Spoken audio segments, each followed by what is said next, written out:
ये आपको इतना दर्द क्यों होता है मोदी जी के विषय में कुछ बोलता हूँ तो? नहीं कुछ, अरे रे मैं जानता हूँ कुछ लोगों को दर्द हो जाता है मोदी जी के लिए कुछ भी बोलो तो। खैर पूछ लीजिए, अच्छी बात है।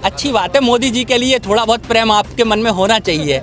कानून गरीबों के लिए कहाँ से मैडम? कानून तो कॉर्पोरेट के लिए, कानून तो अंबानी अडानी के लिए, मोदी और शाह के लिए है। तभी तो मैं कह रहा हूँ कि मोदी और शाह को जब अंबानी अडानी बुलाते होंगे तो ऐसे बुलाते होंगे बड़े प्यार से, मोदी ऐसे बुलाते हैं। ये तो उस समय भी आंदोलन में शामिल नहीं थे। और अब सुन लो, संसद में खड़े होकर मोदी जी ने ये कहा था कि भाई कांग्रेस ये कानून लाना चाहती थी तो क्या कहते हैं कोई दिक्कत नहीं हुई, आज मैं ले आया तो बड़ी दिक्कत हो गई। क्योंकि उनने स्पष्ट कर दिया कि मैं कॉर्पोरेट जगत का सबसे वफादार ये हूँ, जो कांग्रेस नहीं थी।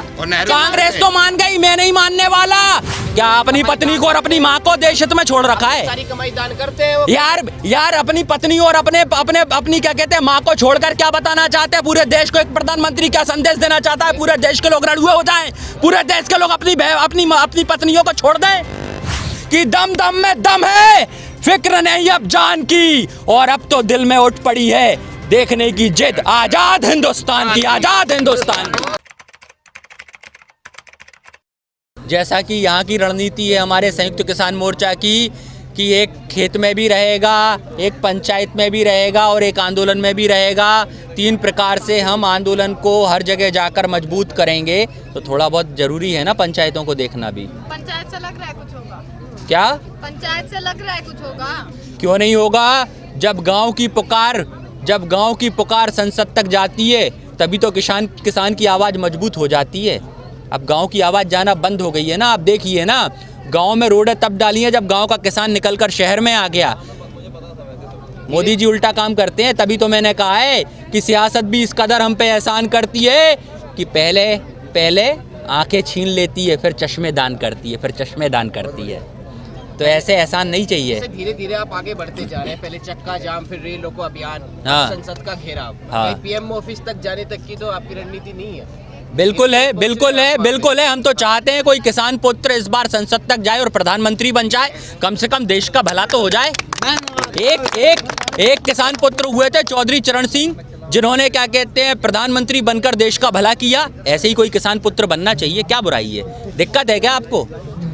नहीं है ना। 40 लाख ट्रैक्टर निकलेंगे, 40 लाख ट्रैक्टर निकलेंगे। हम तो ये चाहते हैं देश के हर नागरिक के पास एक ट्रैक्टर हो और देश के अंदर 125 करोड़ लोग रहते हैं, 125 करोड़ ट्रैक्टर हो जाए। कहाँ से डलवाएंगे फिर? किसान तो अमीर होता है, ट्रैक्टर वाला किसान अमीर होता है। क्यों भाई? ट्रैक्टर वाला एक सेकंड, किसान अमीर बुरा लगता है क्या? सारे नेता जो क्या कहते हैं चाटुकारिता कर रहे हैं मोदी की, वही अच्छे लग रहे हैं क्या? कानून तो गरीबों के लिए ना, आपको क्यों उतना वो रहे? कानून गरीबों के लिए कहाँ से मैडम? कानून तो कॉर्पोरेट के लिए, कानून तो अंबानी अडानी के लिए, मोदी और शाह के लिए है। तभी तो मैं कह रहा हूँ कि मोदी और शाह को जब अंबानी अडानी बुलाते होंगे तो ऐसे बुलाते होंगे बड़े प्यार से, मोदी ऐसे बुलाते हैं। अडानी अंबानी से भी परेशानी है, मोदी जी का ही विरोध करें। तो भैया ऐसे किसको, अरे रुकता जा पहले, ऐसे किसको बुलाते हैं? मोदी ऐसे किसको बुलाते हैं?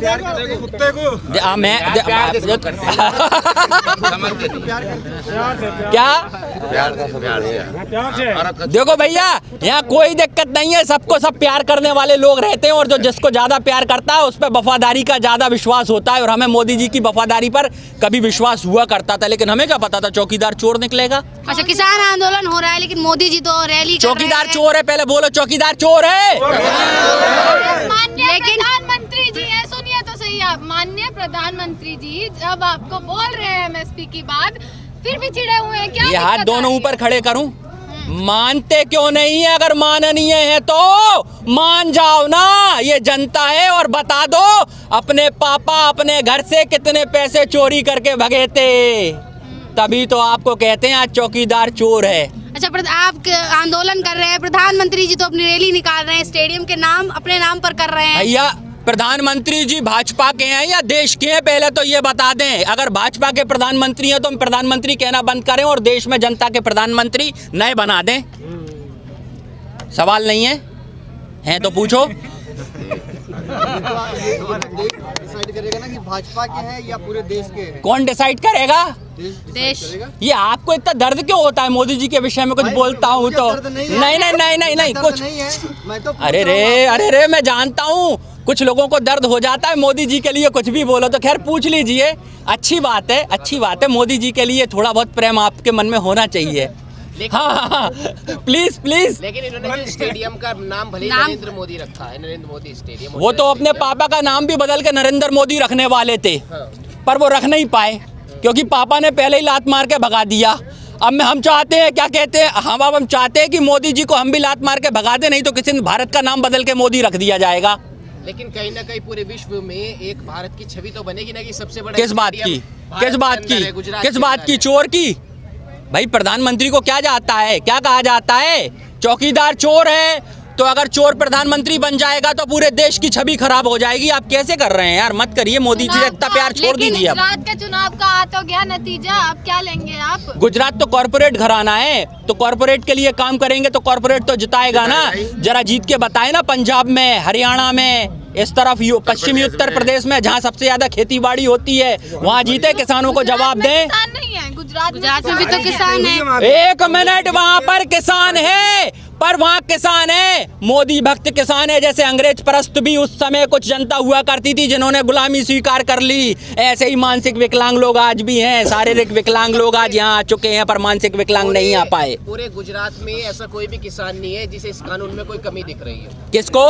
पूरे गुजरात में कोई भी एक भी किसान ऐसा नहीं है जिसको इस कानून में एक भी साहूकार को, एक भी कंपनी को इसमें कोई कमी दिखाई नहीं देगी, क्योंकि ये कंपनी को लाभ पहुंचाने के लिए कानून बनाया गया है। अगर नहीं बनाया गया होता तो आप बताइए, इस कानून को सबसे पहले बिहार में अप्लाई कर दीजिए, जहां एपीएमसी नहीं है, जहां पर सरकारी मंडी नहीं है। अगर सरकारी मंडी और एपीएमसी नहीं है तो बिहार में करिए, क्योंकि बिहार में मात्र और मात्र 40,000 रुपए सालाना आय है किसान की। वहां पहले आय दुगनी करके बता दीजिए। पंजाब और हरियाणा और पश्चिमी उत्तर प्रदेश, बाकी देश बाद में मान जाएगा, पहले करके बताइए। हाँ, अभी कहा जा रहा है कि मोदी जी आंदोलन से परेशान है, इसलिए उन्होंने किसानों के काम आने वाले पेट्रोल डीजल जो उनके ट्रैक्टर में काम आता है उसे महंगा कर दिया। मैंने तो सुना है मोदी जी आंदोलनकारियों को देशद्रोही के मुकदमे लगा के अंदर भी डाल रहे हैं, कई सोशल एक्टिविस्ट और क्या कहते हैं, कई आप जैसे पत्रकारों को भी डाल दिया है। तो भाई ये कैसा लोकतंत्र है? पर मैं पूछना चाहूंगा प्रधानमंत्री जी से, क्या मोनी कहते थे सरदार, जो हमारे सरदार थे, जो पहले क्या कहते हैं, अरे नहीं, मनमोहन सिंह जी को कहते थे मोनी बाबा। मनमोहन सिंह, मोनी बाबा। और आज जनता ने दहाड़ लगाई तो मोदी जी भी तो बन गए मोनी बाबा, कुछ बोल नहीं पा रहे हैं। नरेश टिकैत जी कह रहे हैं कि राजनाथ सिंह चाहे ना बात करे तो 1 घंटे में बात सुलझ जाएगी, ऐसा क्यों? क्योंकि राजनाथ सिंह जी 2013 में जब कांग्रेस ये कानून लाना चाहती थी, तब वहां पर राजनाथ सिंह जी ने आके किसानों का समर्थन किया था। हो सकता है वही विश्वास नरेश टिकैत जी के मन में हो कि शायद ये वापस करवा दें।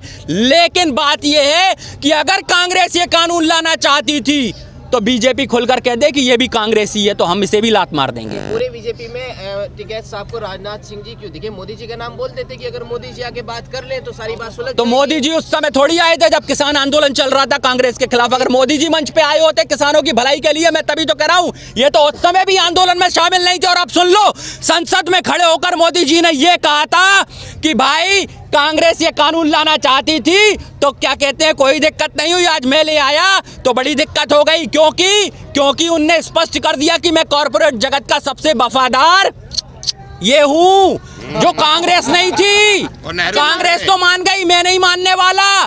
2 लोगों के लिए पूरे देश को बर्बाद कर दूंगा, जनता की संपत्ति को बेच दूंगा, पूरी जनता की संपत्ति खराब कर दूंगा। और इसीलिए कहा था रामचंद्र कह गए सिया से ऐसा कलयुग आएगा और प्रधानमंत्री बेचेगा देश की संपत्तियां और बेरोजगार घंटा बजाएगा। ममता दीदी ने देश के प्रधानमंत्री को दंगाबाज का एक शब्द कह दिया है। किसने? मैं सुन नहीं पाया। ममता दीदी ने क्या कह दिया? दंगाबाज। प्रधानमंत्री तो वो सही तो कहा है, दंगाबाजी कहा है, दंगाबाज भी कहना चाहिए था। अरे भाई, जिसके मन में गंगा और दिमाग में दंगा हो उसको ऐसे ही कहना चाहिए, दंगाबाजी है ये। आप आरएसएस को आज सर्च कर लीजिए गूगल पे, आपको आतंकवादी संगठनों के नाम के रूप में दिखाई देगा। तो क्या गलत कह दिया ममता दीदी ने? अच्छा किया, कहना चाहिए और कहना चाहिए। ममता दीदी तो पेट्रोल के विरोध में भी साइकिल से अब ऑफिस जा रही हैं। अरे भाई क्या करो, जब इतना पेट्रोल का दाम बढ़ाओगे तो फिर बाबा रामदेव का नुस्खा अपनाएंगे, साइकिल चलाएंगे। स्वदेशी हम भी बन रहे हैं ना। धीरे धीरे ही तो बढ़ाया, इतना एकदम से थोड़ी बढ़ा। एक मिनट किसके, फिर वही बात आ जाएगी। मोदी जी कहते थे कि मैंने चाय बेची है, मैंने चाय बेची है। किसी ने देखा चाय बेची है? कोई नहीं देखा, कोई नहीं देखा। पर आज वो पूरा देश बेच रहा है, सबको दिख रहा है ना। तो मेरा सपना है एक बार मोदी जी से चाय बिकवा दो, स्टॉल लगवा दो। लगवाओगे कि नहीं चाय का स्टॉल?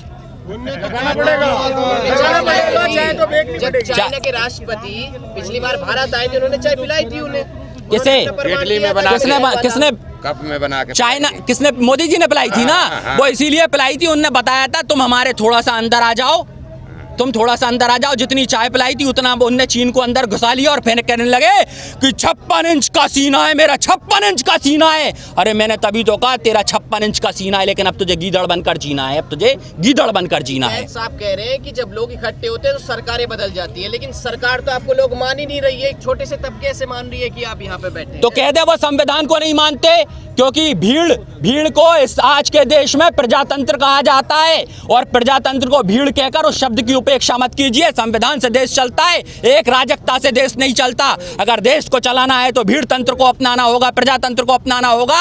और इस प्रजातंत्र के ही वोट से सरकार बनती है और इसी किसी के वोट से सरकार उतर जाती है। तो मैं कहूंगा उन लोगों को जो ये कहते हैं मुझसे कि ये कानून वापस नहीं होगा, चाहे कुछ कर लो, तब वो मुझे शेर याद आता है, दम दम में दम नहीं, खैर मांगो जान की, ए दीपक अब छोड़ दो जिद कृषि कानून की। तो उनको जवाब है मेरा कि दम दम में दम है, फिक्र नहीं अब जान की। और अब तो दिल में उठ पड़ी है देखने की जिद आजाद हिंदुस्तान की, आजाद हिंदुस्तान की। अच्छा, देश में कोरोना के केस बढ़ रहे हैं, कोरोना के केस बढ़ रहे हैं। कौन बढ़ा रहा है? मोदी जी ट्रंप को लेके आए थे पहले, तब भी कोरोना आया था। हाँ, वही रणनीति की क्या इस आंदोलन को असफल बनाने के लिए ऐसे रणनीति ये तो कईयों बार करते रहते हैं, शाहीन बाग का आंदोलन भी तो कोरोना के नाम पे उठाया। अब फिर इनके लिए कोरोना एक परमाणु बम बन के आ गया है। मोदी जी कौन सा परमाणु बम फेंकेंगे? मैं तो ये कहता हूँ मोदी जी पहले बता दो आपके पापा मम्मी ने कितनी देश के लिए संपत्तियां दान करी थी जो आप देश से मांग रहे हो। और मैं कहता हूँ अगर वर्ल्ड बैंक का कर्जा है तो मोदी जी खुल के बोलो, खुल के बोलो, ये पूरा देश मिलकर चुकाएगा। और मैं कहता हूँ अगर देश हित में ये फैसला आ जाएगा, जिस दिन सांसद विधायक अपनी पेंशन छोड़ देंगे, सांसद विधायक अपनी तनख्वाहें छोड़ देंगे, उस दिन ये देश के लोग भी सब्सिडी छोड़ देंगे और देश का पूरा कर्जा पटवा देंगे। खुद छोड़ तो रखा है अपनी सारी, क्या अपनी पत्नी को और अपनी माँ को देश हित में छोड़ रखा है? सारी कमाई दान करते हैं वो। यार अपनी पत्नी और अपनी क्या कहते हैं माँ को छोड़कर क्या बताना चाहते हैं पूरे देश को? एक प्रधानमंत्री क्या संदेश देना चाहता है? पूरे देश के लोग रणुए हो जाएं, पूरे देश के लोग अपनी पत्नियों को छोड़ दें? क्या संदेश देना चाह रहे हैं मोदी जी? आप अपनी सारी आवाज सोशल मीडिया के माध्यम से सरकार तक पहुंचाते हैं। हाँ। आप लोगों तक पहुंचाते हैं, जी। जो अन्य किसान हैं जो घर में बैठे उन तक पहुंचाते हैं, लेकिन अब सोशल मीडिया पर भी गाइडलाइन आ चुकी है। हाँ, तो लोकतंत्र को दबाने की तैयारी शुरू हो गई है ना। आपके लोकतंत्र को दबाने की तैयारी शुरू हो गई है। मैं फिर कह रहा हूं अगर पश्चिम बंगाल चुनाव जीत के अगर बीजेपी आई तो ना सोशल मीडिया पर खबरें दिखाने वाले बचेंगे और ना सोशल मीडिया पर बोलने वाले बचेंगे। इस तरह की दमनकारी नीति अपनाई जाएगी कि सब खत्म हो जाएगा, सब जेलों में दिखाई देंगे। तभी मैं कह रहा हूं, तभी बार बार कह रहा हूं कि अहिंसा का जो चरम धर्म होता है, जो चरम सीमा होती है, वो होती है अनशन। और इसके लिए प्रभावी व्यक्तियों को अनशन करना होगा।